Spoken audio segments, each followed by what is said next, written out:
Hi, I'm Dawn Montefusco, Transformational Writing Coach, and this is the healing power of words.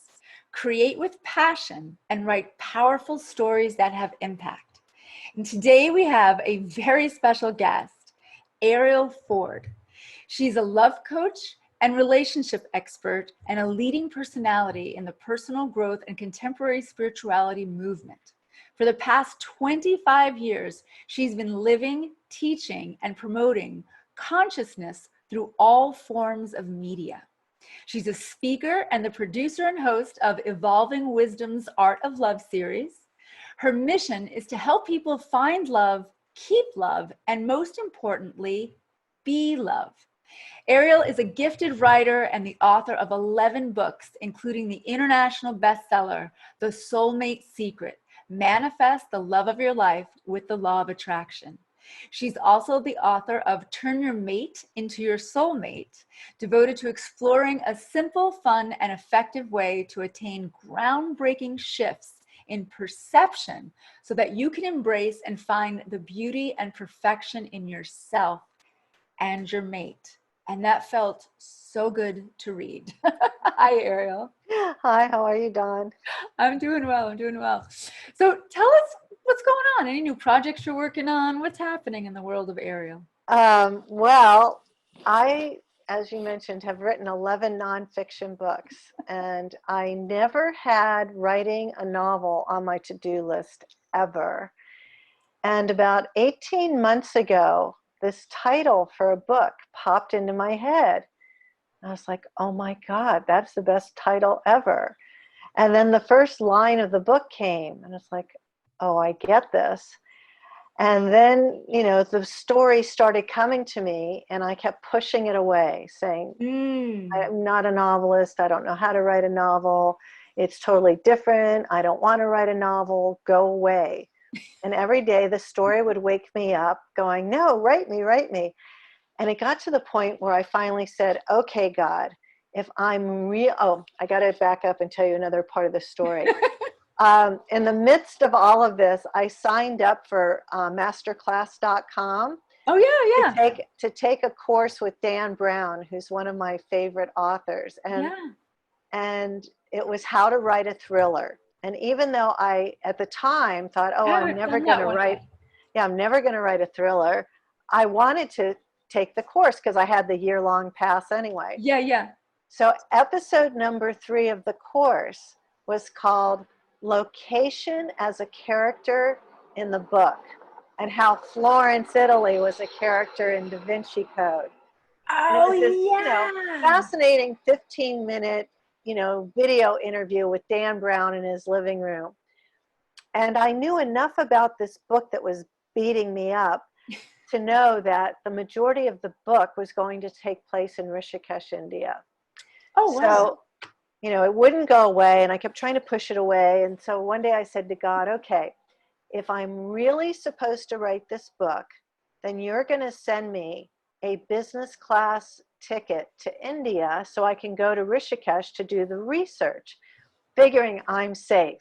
This is never going to happen.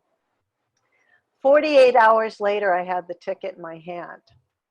It was just so completely crazy. I ran into a former business partner that I hadn't seen in a long time, and he said to me, "What's new? What are you up to?" And I said, "Oh, nothing much. I'm trying to manifest a free trip to India." And he got his phone out and he said, "Well, when do you want to go?" And I told him, and he said, "Oh, well, I'll take you." And I was like, "Are you kidding?" He said, "No." He goes, "I've been meaning to get you a really big gift." And I'd been to India with him before. He said, "Yeah, I'll take you." And then 2 days before we were leaving on the trip, he had to cancel, which was great because I didn't need him on the trip. I just needed the ticket. Totally. So I ended up going to India to do all this research. And I have this little journal here that I started tracking. I hadn't kept a journal in a long time. And I realized that since this was so new, maybe I should keep a journal about what it's like to write this book. And I don't know where page 1 is on it, but page 1 starts with, I know why, because I typed some of it. Starts with me getting on the plane in San Diego to fly to LAX to get on the flight to Delhi. And I am a nervous wreck. And I'm a good flyer. I'm fearless when it comes to travel. And I'm nauseous and queasy and dizzy and nervous. And what are you doing? And I was by myself. I'd never traveled to India alone. I'd always that for a woman, that actually is a big deal. You know, and I was like, what are you doing? You know, who do you think you are that you're going to write a novel? Are you at a, and then I had like messed up the timing in my head, and because my flight to LA was delayed, and I started thinking, oh my God, I'm going to miss this flight and it's going to be such a hassle. Nothing was wrong. I was just making up stories in my head. And I've never had a panic attack, but I think this is what a panic attack feels. Yeah, that is actually a fucking basket case. And I finally got on the flight, and I got into my business class seat, you know, and I was okay. But then as soon as I landed in India, one miracle after another started to occur. And I was taking notes like crazy, and all of which ended up in the book, like every single minute of every of the 7 days I was there. So, you know, I went to India. It was profound and fabulous and fantastic, and things that I had envisioned in my head turned out to really exist, and I took pictures of them. Isn't that amazing? It was completely mind-blowing. So I came home, and then I started writing, and I was really afraid to start writing. Like, how do you write a novel? You know, I know how to write a self-help book, but how do you write a novel? And I started writing, and it was good. Yeah. It was really good, and it was getting better. And then I sent a few pages to a few friends who love me but won't kiss my ass, who are in the business, and they liked it too. So now I'm almost at the end. I'm really pleased with how it's gone. And once it's finally done, then I have to go get a fiction agent, because even though I worked in publishing forever, I never knew the fiction people. And on top of all of this, before I even knew it was a book, I knew it was a movie, because it downloaded into my head like a movie.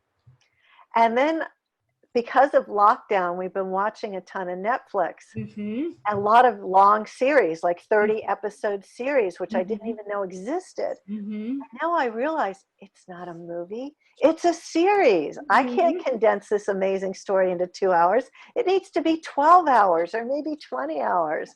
So even though everything's gone a lot slower than I would have hoped, I'm so grateful now that I didn't get anything to happen on the time frame I had asked for initially. Isn't that interesting? You know, you just hit on a couple of things I just want to say that is amazing, because you naturally, organically, intuitively, and you were led, and you're smart as a whippersnapper. So when writing, us writing coaches and the writing coaches, we all sit around, try to chat and see what's best in class that's going on out there. Writing a book as if it's a movie used to be very, they would say do that because agents love to pick up books that they can actually make into movies. But now they love to pick up books. Agents are more likely to pick up a book if you can also say, this could be a series. And they found that people who watched some of the better series, if that's a word, like Breaking Bad or Walking Dead, which believe it or not, they found that writers wrote better, because there's a formula that kind of comes into the subconscious mind that they noticed was why people would binge, right? How do you write it's addictive to get someone? Well, writers, astute writers, pick up on this. And so they found that studying screenplay and watching movies and watching series actually helps you writing when you're writing either memoir or fiction. So you are just Johnny on the spot. And it's a much easier way to get an agent to say, by the way, I'm pretty sure this would be a great series, because they're looking to match those. So you're just on fire. Okay, well, that's fortunate. Yeah, you're on fire. This is so, your ability to use words, I'm sure, in a novel, at least my interpretation, is, I'm sure, masterful, because you've managed to figure out how to use words to not only first the law of attraction in your business, but then when you found your husband, I'm sorry, it's late husband, correct? No, he's good. Oh, good. He's Oh, in the good. other room. Oh, nice. I don't know He's where still I got. above ground. He was sick a couple of years ago, but he's doing Oh, good okay. now. Phew. Yeah. That Yeah, makes me he's very good. happy, actually. That's really funny. But the way that you use words and describe how to use words to have a long-lasting, happy relationship is just fascinating to me. So I think that all of your use of words, both internally and externally, I think of you as a master when it comes to that. Well, I have to say, I did not know how to write when I started writing. I just loved writing. And along the way, I haven't studied one-on-one with anybody, but I've picked up stuff along the way. And having worked in publishing, of course, everybody I know is an author. Yeah. You know, but the thing that helps me the most, hang on, I'm going to turn around and pick it up and show you. Cool. I have something here. Please back in.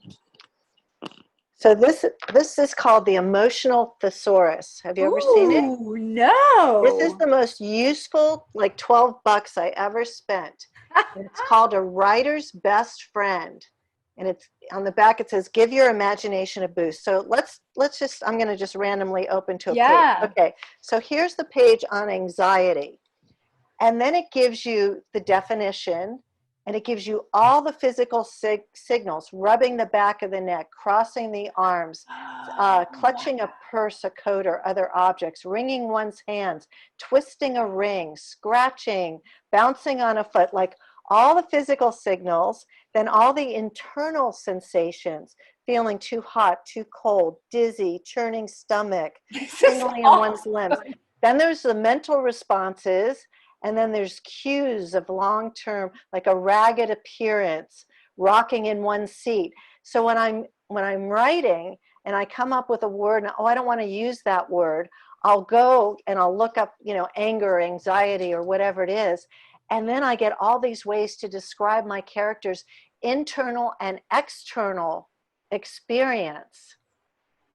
Wow. And that, because I always knew I needed more of this, but I didn't know how to do it. Everyone. Well, you should The you should have an affiliate code for that, because I'm sure a lot of people. Well, it was, the person who turned me on to this is a longtime friend of mine named Linda Sievertson. And she has a group called Book Mamas, I think. Anyway, cool. She has a podcast called The Beautiful Writer on American I do know that one. She's fantastic. Yes, I didn't realize. Yeah. So we've been friends for over 25 years. Wow. Yeah, her podcast is awesome. Yeah. So this book, I mean, I'm surprised it's still bound. I use it so much. Yeah. So that's my big secret for all writers. You gotta have one of those. Let's tell the audience a little bit about your big secret in terms of shifting perspective, because I think that you really, in terms of, and let's talk about love. Okay, so first let me explain what wabi sabi is. Yes, please. Okay, so I want everybody to imagine that this is an ancient Ming vase, priceless ancient Ming vase. And there's a long crooked crack down the center of it. The Japanese would take this broken vase and they would put it on a pedestal, and then they would shine a spotlight on the crack. Because in the Japanese culture, wabi sabi is about honoring all things old, worn, imperfect, and impermanent. And it seeks to find beauty and perfection in imperfection. So a gazillion years ago, when I had my PR firm, I represented a lot of art galleries, which meant I read all the art trade magazines and publications. And that's how I first learned about the concept of wabi sabi. But then after I got married, I started to realize that people were wabi sabi. People are imperfect. Yeah. In fact, I'm gonna read you my favorite quote that has to do with this very topic. Awesome. I found it under my desk today. It says, "We come to love not to find a perfect person, but rather to learn to love an imperfect person perfectly. Oh, It's by Sam Keen. So that's what that's Wabi awesome. Sabi is, learning to love an imperfect person perfectly. And, you know, I always tell people finding the soulmate is the easiest thing in the world. It's really the Mm. easy part.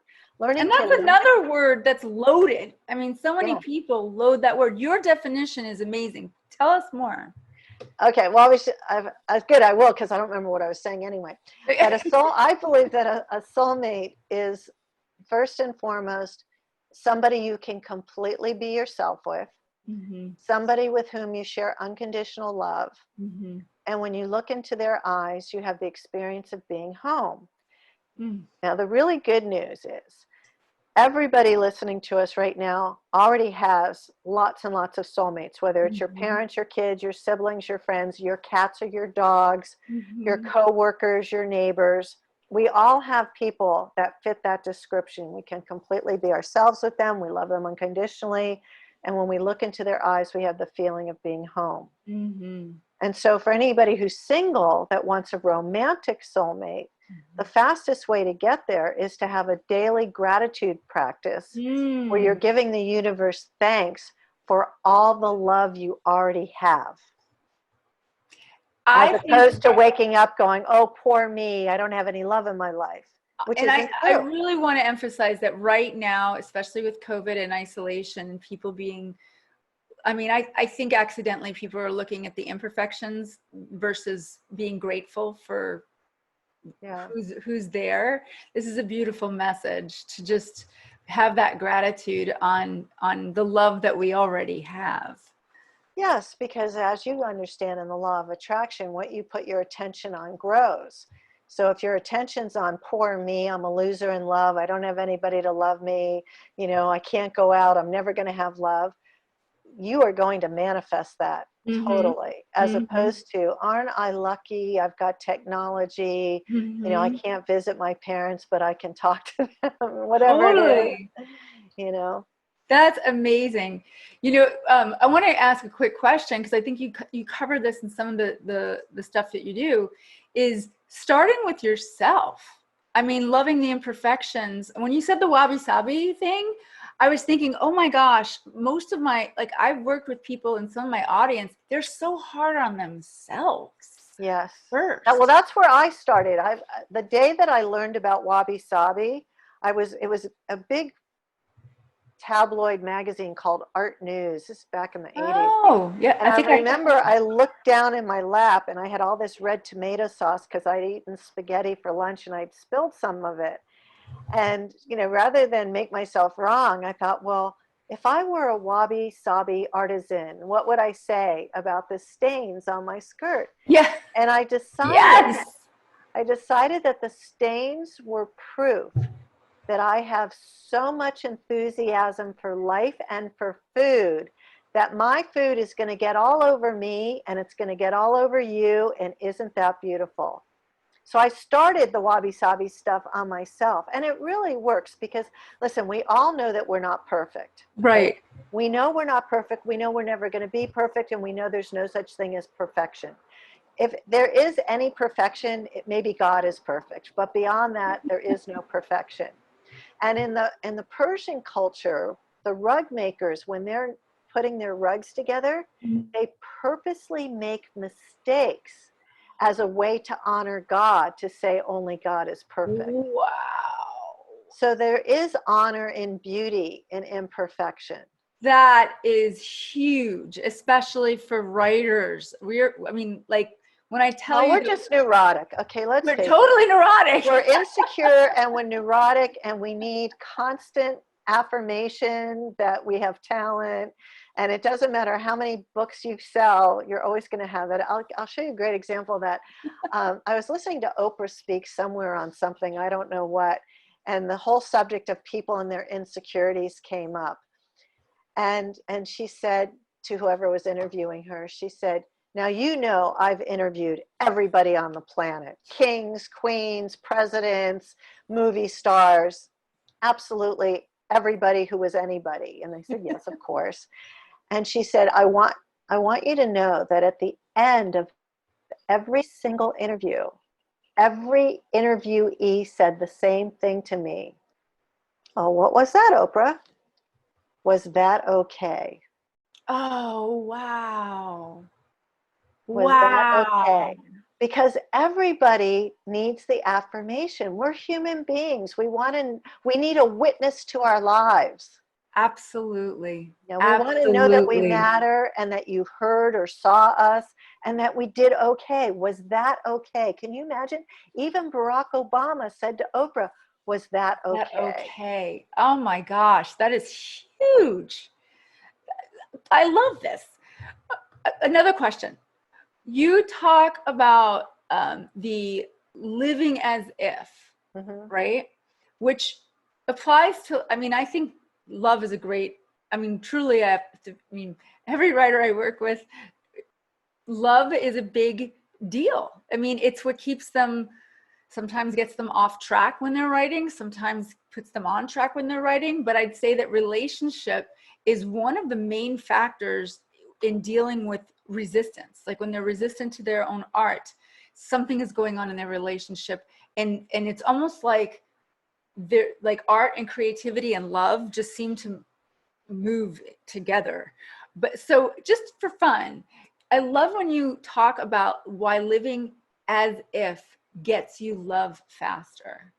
And I think that that would be So, really so important. essentially, living as if is having your behavior match your belief.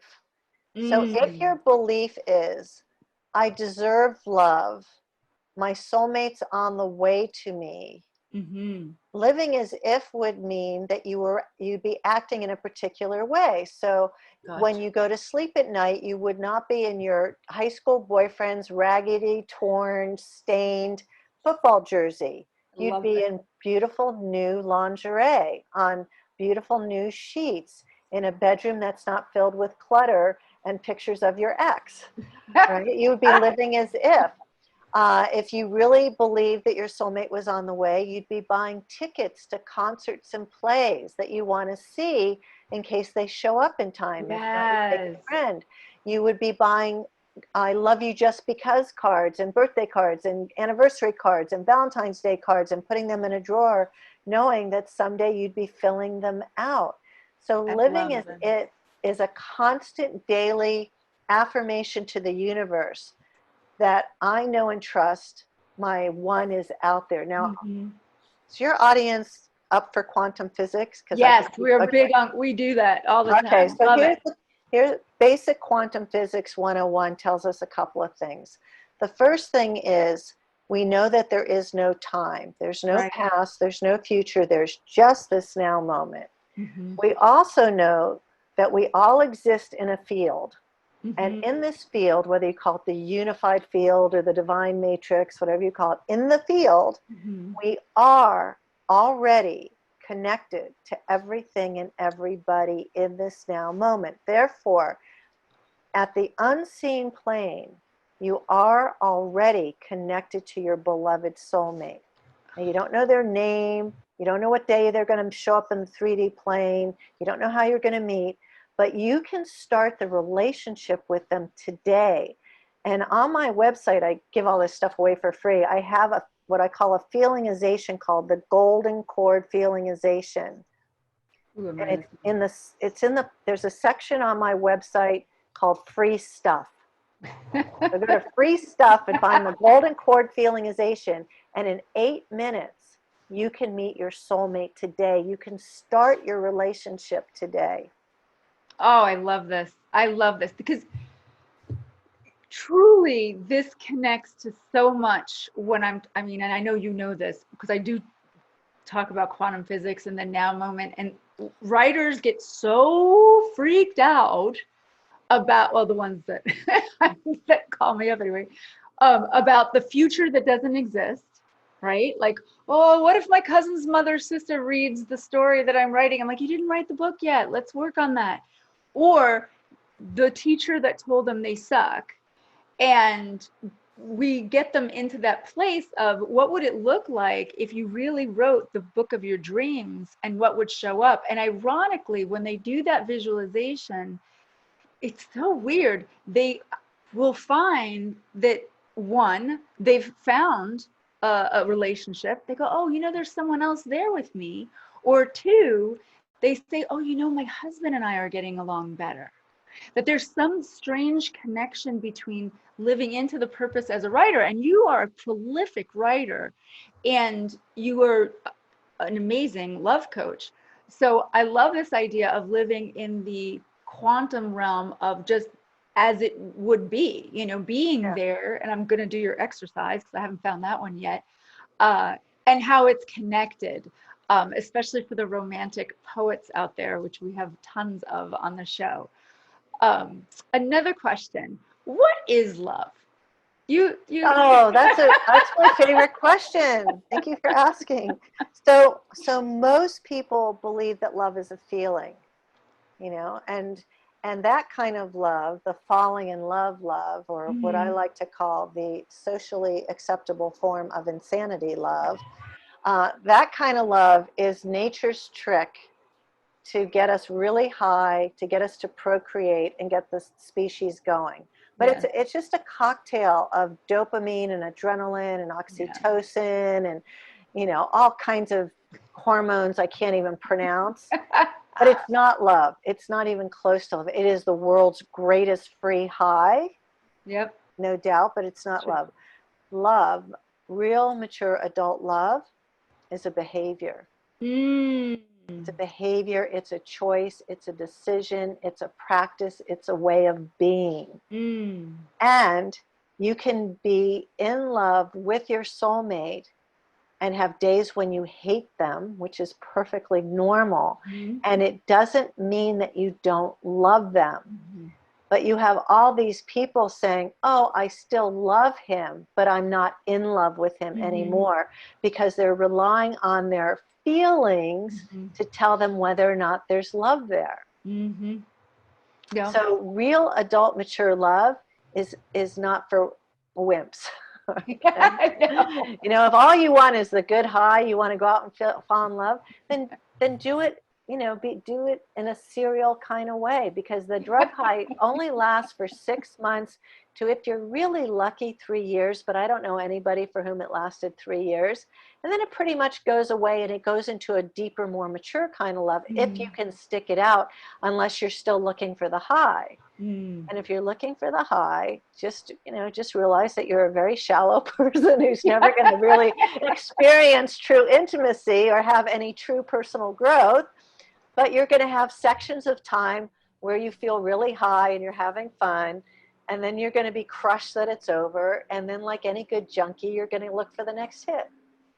I just have to say this because it's funny. So years ago, when I found out about attachment styles, turns out I was dating an avoidant, and I had him read the book, and he was like a bona fide, oh my gosh, I totally am, and he was pretty narcissistic, and he admitted it too. And so how we are still amicable is a beautiful testament to our ability to be mature about things, because it was a very difficult. Were you anxious or secure? Anxious.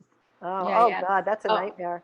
Nightmare. And I'm anxious, preoccupied from abuse and abandonment as a kid. So I really need secure. With little anxious works with me, because we can be a little anxious together, but avoidant is insane. The only thing that works with avoidant types is another avoidant. That's what he's with. So he's with Yeah. Like my niece is in her second marriage, and she's an avoidant and he's an avoidant. They couldn't be happier. He works from home. She's a flight attendant. They're hardly ever together, but when they are together, they have a good time. And both of them, have their freedom in spades. They understand each other. It's awesome. And I actually wound up hanging out with them, and then he went to her place, and me and my friend stayed in his apartment as like an Airbnb kind of situation, because it was really a great. He's like, oh, I'll be over at Jill's house. You can just use the have a nice place. Here's the key. So in a very amicable way. And when I met her, I was like, oh my God, you do realize you're both avoidants. He's like, I know, we figured it out. It works out. But what was funny that I wanted to tell you is years ago, he said something, because he said something about marriage. Someone was saying something, and he went, oh, if I could get married, I would just do it 5 times a year. And I looked at him and I was like, you are totally anti-marriage. And he goes, oh, no, I'm not talking about like getting married and staying married. I'm just saying, if I could get engaged 5 times a year, that would be fun. And so I was like, oh, you just want the high of getting engaged. Yeah. It was such a hilarious line because he caught himself and he's like, does that mean that I'm like, yeah, go find an avoidant, you'll be fine. But so I just love that. And I also love that you talk about love being a behavior, because I do think that writers, I'm going to go for it because I really believe this. Writers love deeply. They pay attention to details. They listen, just like you listen to the title. You felt either this novel came to you. There's almost a love affair, I think, that writers have with words. They fall in love no with doubt. yeah, falling in love with sentences, falling in love Yes. with meanings. You know, it's just so rich and yummy. So I do love that we are talking about love and writing because I'm witness to it all the time, how there's this thread. And one of the things I really want to leave the audience with, and we'll talk about your free gift, is when I really understood and I listened to you again about soulmates. I said this before we jumped on recording, how my new dog, who I got March 26th, I've never had this strange connection to an animal where at night we might just sit there and stare in each other's eyes for, I mean, I'm talking like a good half hour while I just pet him, and he'll even put his paw on me. And I thought, wow, this is love. This is such deep love. And I've been so busy with my business and in life, and COVID slowed me down to really recognize, and I want the audience to recognize your work about soulmates and how we are surrounded with more love than we think. And having that gratitude and recognizing that love truly attracts more love. Yes. So I want to thank you for the work that you do in the world. Thank you. And I'm very excited for your novel. I don't know if you know, but Gay Hendricks also turned to novel writing. He does detective. Oh no, Gay and I are very close friends, and I've read all of his books. I'm. It's amazing. Yes, he's amazing. So inspiring to go from the self-help to the novel. So I can't wait to read your book. Oh, thank you. I'm excited. Actually, Gay's read my book and he liked it. So it was yes, good. Yeah. And you have a free gift. And remember, her all of Arielle's information is going to be on this page. Sign up to get her newsletters, her emails. It's a plethora of beautiful information. But you have an online dating guide that you're offering. Yes. If you go to soulmatesecret.com, it will pop up. I'll have the correct link on it. Don't worry. We got that covered. And it's a free online dating guide for singles, because I honestly believe that right now, while we're in lockdown, is the best time in the history of the world to manifest a soulmate. And how to do it is in this free ebook. I'm going to say yes, exactly, because recently I was amicably single. It was a year-long therapeutic process that turns out that it was what it was. And I've been amazed because I can't wait to check out the free gift, because I think that this slow movement actually reminds me more of how dating kind of should be, where you get to know somebody. You know? And now you're forced to do it on video. Yes, and with distance and really making decisions in a different way. So I can't wait. I'm gonna eat that up. And everyone else, please check out all the links on this page. And Arielle, it's such a pleasure. It was really great to have you here with us today. Thank you. Have a wonderful day and keep rocking it. Bye.